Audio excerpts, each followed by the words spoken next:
अनेक लोकांच्या मनात शंका होती की हे 16, 17 आणि 18 स्पेशल अधिवेशन का बोलवण्यात आलं आहे संसदेत दिल्लीमध्ये. आणि अनेक लोकांच्या मनात शंका होती की हे नारी शक्ती वंदना अधिनियमवर चर्चा करण्यासाठी, म्हणजेच महिलांना 33% आरक्षण भेटण्यासाठी लोकसभेत व विधानसभेत त्यासाठी चर्चा करण्यासाठी स्पेशल सेशन बोलवण्यात आलं होतं. पण आपलं सर्वांना मी सांगू इच्छितो की हे नारी शक्ती वंदना अधिनियम 2023लाच पारित झालं होतं, पास केलं गेलं होतं लोकसभेत.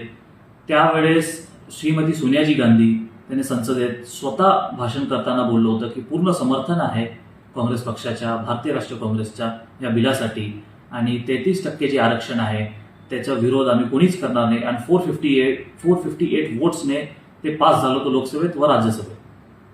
आणि हे जे स्पेशल सेशन आहे हे राज्यघटनाचं संशोधन 131वा विधेयक आणलं गेलं होतं. त्याचबरोबर डिलिमिटेशन 2026, युनियन टेरिटरीजचं 2026चं बिल आणलं गेलं होतं, विधेयक आणलं गेलं होतं. खरं तर हे 3 विधेयक 3 दिवसात चर्चा होण्यासारखा विषय नव्हता. प्रत्येक विधेयकला कमीत कमी 3 दिवस दिले गेले पाहिजे होतं. पण त्यांनी घाईगडबडीत विधेयक आणल्यामुळे फार गोंधळ झाला पार्लिमेंटमध्ये. आणि मी आपल्या सर्वांना सांगू इच्छितो की हे 3 विधेयक आणि महिला आरक्षणचे विधेयकशी काही संबंध नव्हता. आणि भारतीय जनता पक्षातले आणि एनडीए सरकारमधले पक्षातले जे कार्यकर्ते आहे, संसदीय सदस्य असणार किंवा खासदार असणार, MLA असतील, हे खोटी बातमी पसरवण्याचा प्रयत्न करताय की काँग्रेसने महिला आरक्षणाचा विरोध केला आहे. आपल्याला खरं सांगू इच्छितो की 73rd आणि 74th अमेंडमेंट जे भारतात आणलं होतं ते श्री राजीवजी गांधी त्यांनी आणलं होतं. आणि पंचायतमध्ये 33% आरक्षण देण्याचं काम काँग्रेस पक्षाने पहिले केलं होतं. खरं न्याय कोणी दिलं असेल महिलांना तर काँग्रेस पक्षाने दिलं आहे. देशातली पहिली पंतप्रधान काँग्रेस पक्षाने दिली. काँग्रेसच्या काळातच पहिली महिला राष्ट्रपती शपथ घेतली होती. त्याचबरोबर एक राष्ट्रीय पक्ष म्हणून काँग्रेसने एक महिला अध्यक्ष दिली गेली आहे. आणि आपण सर्वांना माहिती आहे की भारतीय जनता पक्षाने इतिहासात एकही महिला पंतप्रधान दिली नाही. त्यांनी पंतप्रधानांची उमेदवारी कधी डिक्लेअर केली नाही. तुम्ही पाहू शकता की त्यांच्या भारतीय जनता पार्टीच्या राष्ट्रीय अध्यक्ष कधी महिला बनू शकली नाही. ते जाऊ द्या, त्यांच्या RSS संघाची जे कल्चरल ऑर्गनायझेशन आहे त्याची पण अध्यक्ष एक महिला कधी बनू शकली नाही आणि इतिहासात नाही आणि भविष्यातही बनू शकत नाही. तर ही भारतीय जनता पार्टी आहे, ही महिला विरोधी आहे का महिला आरक्षण बिलचं समर्थन करते हे स्पष्ट अजून समजलं नाही आहे. मी आपल्याला सांगू इच्छितो की निश्चितपणे हे जे बिल होते ह्याच्यावर चर्चा केली गेली पाहिजे होती.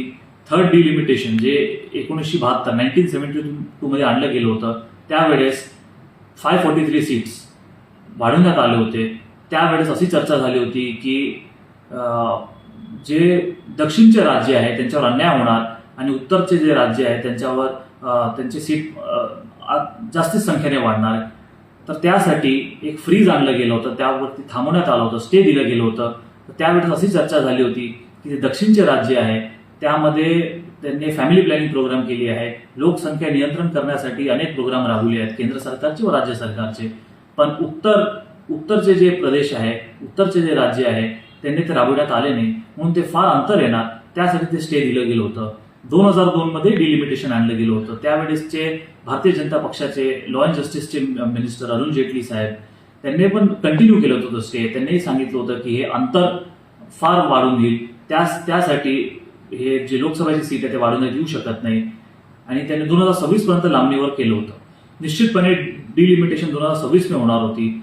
पण हे ज्या पद्धतीने त्यांनी भाजप सरकारने, मोदी सरकारने ज्या पद्धतीने हे जे विधेयक आणले, जे संशोधन विधेयक आणले 131वा, त्याच्यामध्ये निश्चितपणे असंवैधानिक आणि राज्यघटनाच्या विरुद्धात आणलं गेलं होतं.